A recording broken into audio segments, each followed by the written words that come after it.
Donald Trump വീണ്ടും American president പദത്തിലേക്ക് എത്താൻ ഒരാഴ്ച മാത്രമാണ് ബാക്കി നിൽക്കുന്നത്. അമേരിക്ക കഴിഞ്ഞ 4 വർഷം കൈവരിച്ച പുരോഗതികൾ പറഞ്ഞ് വിടവാങ്ങൽ പ്രസംഗം നടത്തിയിരിക്കുകയാണ് നിലവിലെ പ്രസിഡന്റായ ജോ ബൈഡൻ. പശ്ചിമേഷ്യയിലെ സംഘർഷങ്ങളുടെയും യുക്രൈൻ അധിനിവേശത്തിന്റെയും അടിസ്ഥാനത്തിൽ റഷ്യ, ചൈന, ഇറാൻ എന്നീ രാജ്യങ്ങളെ ബൈഡൻ പ്രസംഗത്തിൽ രൂക്ഷമായി തന്നെ വിമർശിക്കുകയും ചെയ്തു. അമേരിക്കയെ മറികടക്കാൻ ചൈനയ്ക്ക് കഴിയില്ലെന്നും അമേരിക്ക ലോകത്തിലെ സൂപ്പർ പവറായി തന്നെ നിലനിൽക്കുമെന്നും ബൈഡൻ വെളിപ്പെടുത്തി. ഗാസയിൽ വെടിനിർത്തൽ നടപ്പിലാക്കാനും അതുപോലെ ബന്ദികളെ മോചിപ്പിക്കാനുമുള്ള ഇസ്രായേൽ ഹമാസ് കരാർ അന്തിമഘട്ടത്തിലാണെന്നും അദ്ദേഹം വ്യക്തമാക്കിയിട്ടുണ്ട്. എന്നാൽ ട്രംപിനെ ലക്ഷ്യം വെച്ചുകൊണ്ടാണ് ബൈഡൻ തന്റെ അവസാന വിദേശനയ പ്രസംഗം നടത്തിയത്. 4 വർഷങ്ങൾക്ക് മുമ്പ് താൻ അമേരിക്കൻ പ്രസിഡന്റായി എത്തുമ്പോൾ തകർന്നുകൊണ്ടിരുന്ന അമേരിക്കയുടെ വിദേശ ബന്ധങ്ങൾ പുനർനിർമ്മിച്ചത് തന്റെ സർക്കാരായിരുന്നുവെന്നും അദ്ദേഹം ചൂണ്ടിക്കാട്ടി. നിലവിൽ അമേരിക്കയും സഖ്യകക്ഷികളും വളരെയധികം ശക്തരാണ്, പക്ഷേ എതിരാളികൾ വളരെയധികം ദുർബലരാണ്.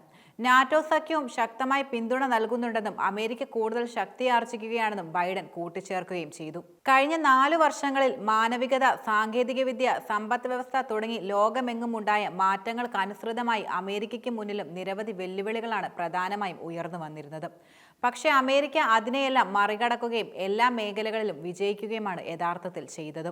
താൻ പ്രസിഡന്റായിരുന്ന കാലയളവിൽ അമേരിക്കയ്ക്ക് ആഭ്യന്തര തലത്തിലും ആഗോളതലത്തിലും കരുത്തു കാട്ടാൻ സാധിച്ചുവെന്നും ബൈഡൻ വ്യക്തമാക്കുകയും ചെയ്തു. മാത്രമല്ല, നവംബറിലെ പൊതു തിരഞ്ഞെടുപ്പിൽ ഡൊണാൾഡ് ട്രംപിനെതിരെ വിജയം ഉറപ്പായിരുന്നുവെന്ന് സ്ഥാനമൊഴിയുന്ന US പ്രസിഡന്റ് ജോ ബൈഡൻ നേരത്തെ തന്നെ വെളിപ്പെടുത്തുകയുണ്ടായി. ഡെമോക്രാറ്റിക് പാർട്ടിയുടെ ഐക്യം തകർക്കരുതെന്ന് കരുതിയാണ് മത്സരത്തിൽ നിന്ന് പിന്മാറിയതെന്നും അദ്ദേഹം വ്യക്തമാക്കുകയും ചെയ്തു.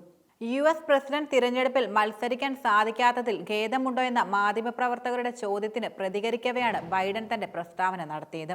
എനിക്ക് ട്രംപിനെ പരാജയപ്പെടുത്താൻ സാധിക്കും, കമലാ ഹാരിസിനും അതിന് കഴിയുമെന്ന് ഞാൻ വിശ്വസിക്കുന്നതെന്നും അദ്ദേഹം വെളിപ്പെടുത്തി. പക്ഷേ എനിക്ക് സാധിക്കില്ലെന്ന് പാർട്ടി ആശങ്കപ്പെട്ടപ്പോൾ പാർട്ടിയുടെ ഐക്യമാണ് പ്രധാനമെന്ന് കരുതിയാണ് സ്ഥാനാർത്ഥിത്വം പാതി വഴിയിൽ ഉപേക്ഷിച്ചതെന്ന് ബൈഡൻ തുറന്നു പറഞ്ഞു.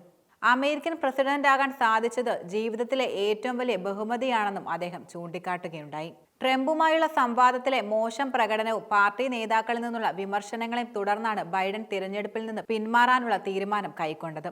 അമേരിക്കൻ സമയം ബുധനാഴ്ച 8 മണിക്ക് ഓവൽ ഓഫീസിൽ നിന്ന് ബൈഡൻ രാജ്യത്തെ അഭിസംബോധന ചെയ്ത് വിടവാങ്ങൽ പ്രസംഗം നടത്തുന്നതായിരിക്കും.